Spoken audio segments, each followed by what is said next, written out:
Welcome to the podcast, Restore Yourself, Restore Your Marriage, where it's all about discovering the thoughts that get you in the mood, the thoughts that get you out of the mood, and how creating a deeper connection with yourself creates a deeper connection with your spouse. I'm your coach, Shelly Anderson, coaching you through life, love, and intimacy. This is episode number 171, Sex A.D.D. What? Is this even a thing? Let's talk about being distracted during sex. So I really want you to take a moment to think back on some of your sexual experiences. And have you ever found that your mind was wandering off or thinking about other things other than sex and what was taking place right then and there in the moment with your spouse? For a lot of my clients, especially for the women, they find that their mind is often focused on other things during sex. And it's almost like anything other than sex is what can occupy their attention. And it could be their to-do list. I find that this is a very big one. They're like constantly thinking about things that they need to do, the things that they need to get done, or planning meals for the next day, things that they need to accomplish for their kids before they go to school. They always have this running to-do list, and that seems to really show up during lovemaking. Now, it's interesting because before I ever learned about life coaching and thought awareness, this was happening to me too. I just didn't know it. I didn't really pay attention to it. And once I started learning life coaching skills and learning about, oh, hey, you have thoughts and you can think about your thoughts. You can think about your thinking.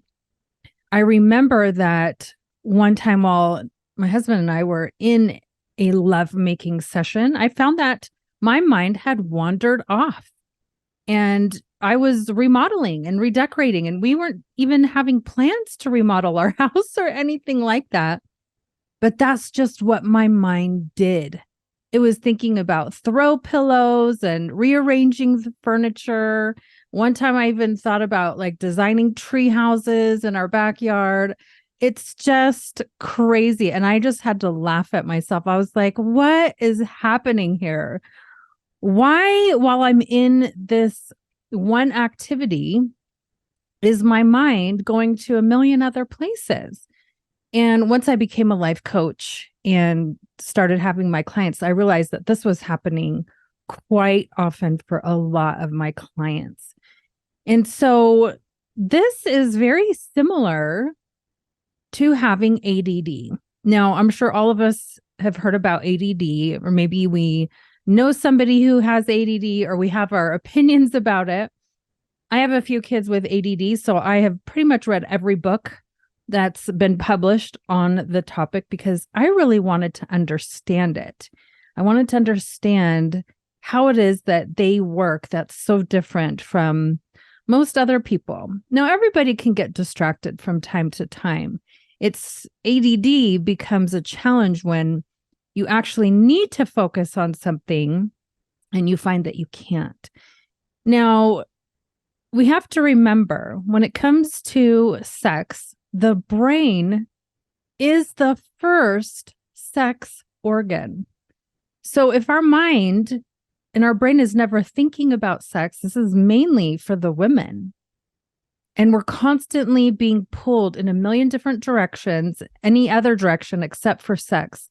This is going to become a very big challenge for us. Now, it's interesting when we hear the term ADD, a lot of times we just think of hyperactivity, right? Kids that are just bouncing all over the place and they can't pay attention. They don't have enough attention. And this was my initial belief about it as well, until I started to dive deeper into how it actually works. And this is actually not quite how ADD works. It's not that they don't have attention. In fact, they have a lot of attention. People with ADD can have so much attention that they are giving their attention to several different things. Several. And a lot of times when your brain is giving so much attention to so many different things, it's hard for the brain to go back in and say, hey, pay attention to this thing because this is what is important right now in this moment. That becomes the bigger challenge. So an ADD brain is actually able to pay attention. It's so much attention on so many things. So if we think about our brains more in this way, especially when it comes to sex, maybe we can try and look at it in the same way, like, hey, it's not that I can't pay attention to sex. It's just my brain is paying attention to so many other things that it's not paying any attention to the matter at hand, to the actual sexual experience that I am involved in right at this moment, right? Other things are pulling for our attention, and we're paying attention to other things. And so what we need to do is take a look at it and say, you know what, maybe I need to spend a little bit of effort to refocus my brain and say, you know what, brain, yes, you got a lot going on. Thank you. You're trying to do your job. I appreciate that. And have a lot of compassion for that. And then just redirect that brain and say, but you know what? I think I need to pay a little more attention to the actual experience that I'm in. We need to become more mindful of the moment, what is actually happening in the moment. This is actually very powerful stuff. And most humans don't do this. We know that our brain is thinking, and we're often thinking, but a lot of times when we start to feel like life is unfulfilling and we're not super satisfied, it's because we're involved in one activity, but our brain is somewhere else. But what makes the difference if we're able to bring our brain back on board and say, hey, we're involved in this activity. Let's be fully immersed, brain included. We want to get our brain on board. A lot of times the reason that our to-do list really is able to draw our attention during sex is because we haven't really addressed the to-do list. Sometimes we have accomplished things on it, but we know that there's more that is still on it. We have like the never-ending to-do list. We're always adding to it, right? It's just continual. What if we kind of changed that up a little bit? We might be able to actually say, you know what, I need to approach my to-do list from a systematic point of view and not just allow myself to add endless amount of things to it. And a lot of times, even with life coaching, we don't really work from a to-do list. We just approach things in a much more scheduled manner. And anything we would put on a to-do list, we just put it into our schedule. So we know that it's already going to be taken care of on a certain day at a certain time. And we never make the to-do list. We only add things to our schedule. And so that way, when we're involved in an activity, our brain can really be immersed in that activity because we don't need to wonder when we're going to get to the to-do list. We've already taken care of it. So I want everyone to just allow this to be a moment of insight for you. If you have a running to-do list, I want that to be a moment of like, oh, I didn't actually put this into my schedule. And so that's why it keeps playing around in my brain, and I'm trying to hold on to it and remember all of it. So that could be like a little clue to us that there's a skill maybe that we could develop that will actually address the to-do list and say, you know what, I'm actually going to come up with a better game plan for my to-do list so it's not always occupying my brain space and my time, my focus, and my energy. Now, it's interesting that people with ADD also have a superpower. And a lot of people don't know this, but it's actually very beautiful. Their brains love to hyper-focus. That means very, very much get focused on something that the brain likes. So if you find that your brain is becoming distracted during sex, maybe this is an invitation to ourselves that we need to put something into the sexual experience that we actually like, that's inviting to us, that makes us think about it more, that draws us in, that makes us go, ooh, yeah, I'm enjoying this. I want to be involved in this. Maybe it could be romance. I know for a lot of women, they love romance. And so if you are starting to find that you are thinking about your to-do list way more than you would like to, and you're kind of disconnected from the sexual experience, maybe that's because there hasn't been as much romance involved in the experience as you would like. But if you are thinking to yourself, you know what, I would like to experience more romance. Okay, brain, how could we get more romance into this experience? Yes, now your brain is on board. And since your brain already likes the concept of romance, it will be easy to think about romantic things and how to put them into the sexual experience. And you'll find that you'll be able to think about this topic not for just like 5 seconds and then be like, oh, I don't want to think about sex. I want to move on. But that your brain will actually enjoy thinking about the romantic aspect of sex. And then, of course, if you're thinking about it, you're going to feel good inside. It's going to trigger positive emotions. And then when you're feeling good, you can go and take those actions that will actually set yourself up to have a romantic experience. Now, the beautiful thing about this is now you've gotten your brain on board. Now, when you go to have sex later on that night, you've already put in your brain, hey, this is going to be a romantic experience. I like romance. Hey, let's move towards this. I'm excited to get involved in this. I'm excited to see how this is going to play out. And so when you go into the sexual experience that night, your brain is already on board. And now you're going to be looking for those elements, those romantic elements that you set up. You're going to be looking for those. Your attention is going to be on those things and how you're experiencing those things rather than drifting off on your to-do list.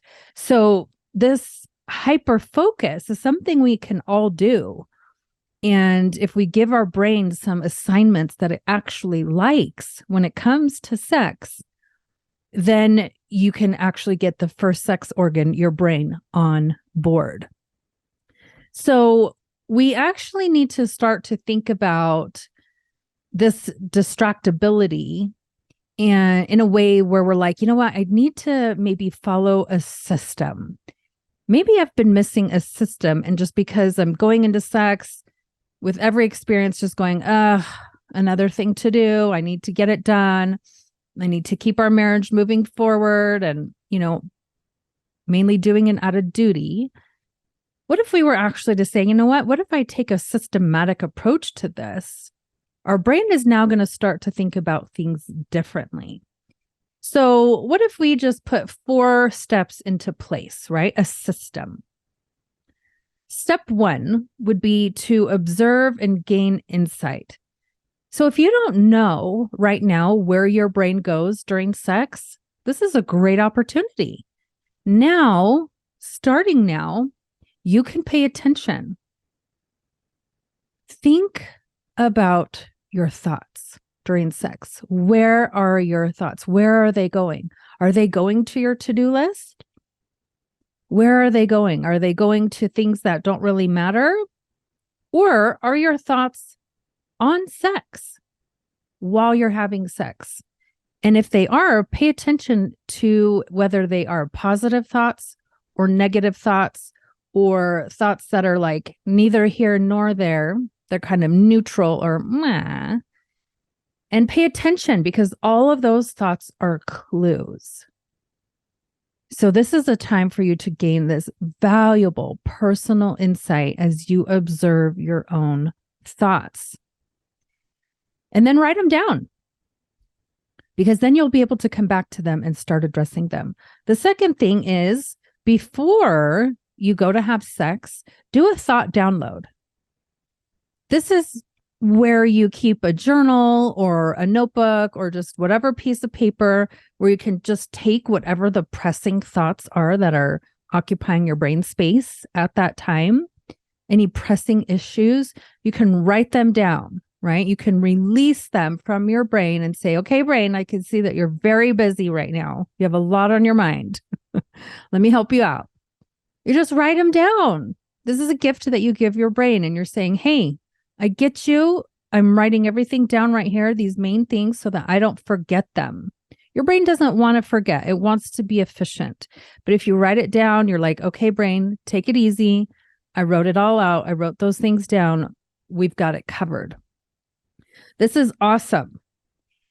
When you write those things down, later on, you can go back to those things and either put them in your schedule or say, you know what? I actually don't need to do some of these things that were on my brain, on my mind. You can actually evaluate them. I think a lot of us are familiar with the concept of good, better, best. If we're able to have this thought download where we just release and write these things down, we're able to now evaluate those things on that paper and say, is this a good thing? Is it a better thing? Is it the best thing? And we'll probably be able to release a lot of them, say, you know what? I don't even need to do that thing. That was like extra, something extra that my brain thought of, and it was circulating around in my mind, and I thought I needed to do it, but I actually don't. It gives us a chance to evaluate the things that we think really require our attention.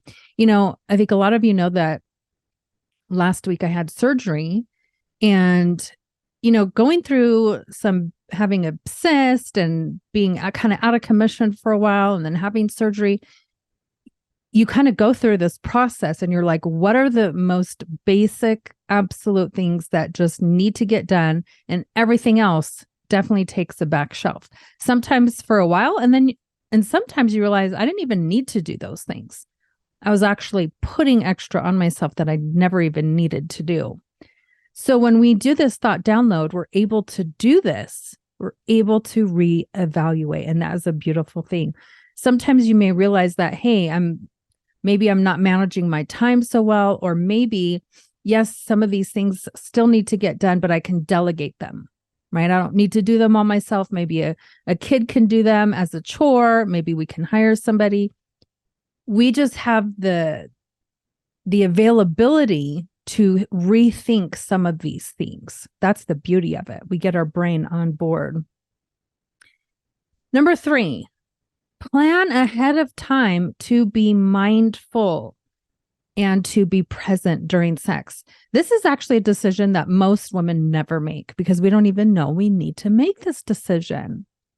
But you can decide now, hey, I am going to be more present during our lovemaking sessions. I am not going to start to, look at the mess in the corner of the bedroom. I'm not going to allow my brain to start thinking of the to-do list. Or if it does, I'm going to redirect it back. But I'm going to make the decision to be more present, more mindful of the moment. We have to make that decision in our brain. And then when we go to do it, we're going to be like, oh yeah, I decided I need to be more mindful. That's right. And you just remind yourself of that. And one of my favorite quotes, I have this hanging in my bedroom, it says, and perhaps the best present is to be present, right? Our sexual experience with our spouse is going to be so much better if we're actually there mentally first and not somewhere else mentally and then going, well, I don't understand why I'm not enjoying this. We need to get our brain on board. And finally, step number 4 is make a decision to direct your brain in this way. Focus on the sensations that your body is experiencing, and especially your skin. This is so important for women because we're not used to doing this. Men are fabulous at this. They are very good at seeking out things that feel pleasurable to them. Women are not. When we grow up, we're taught the opposite. So we don't really develop this within ourselves, and we don't develop it on purpose. Like, hey, this is something I could learn to do. This would be a good thing. So step 4 is to focus on purpose to the sensations of your body and your skin. Our skin is the biggest organ in our body. The brain is the first sex organ, but the skin is the biggest. It's the biggest. Our skin covers our entire body, and we can feel beautiful, wonderful, exciting sensations on all different parts of our skin. Have we discovered all of those? Do we know all the areas that feel amazing besides just the erogenous zones? I definitely have some that are not the typical erogenous zones. And I'm sure there's also more to discover. But that's what we have to do with our brain, is we have to get our brain on board to pay attention to those things. Okay, so this next week, I want to see and challenge all of you guys to try those 4 steps to observe your thoughts and gain insight, to write down your thoughts that are taking up your brain space before you have sex, to decide ahead of time to be mindful and present, and finally, to focus on the sensations of your body and your skin. Because I know that once you get your brain on board, sex is going to be way more amazing for you. So let's do it. Because remember, the more you restore this type of intimacy with yourself, the more you restore it with your spouse. Thank you so much for listening today, and I hope you will join me again next week.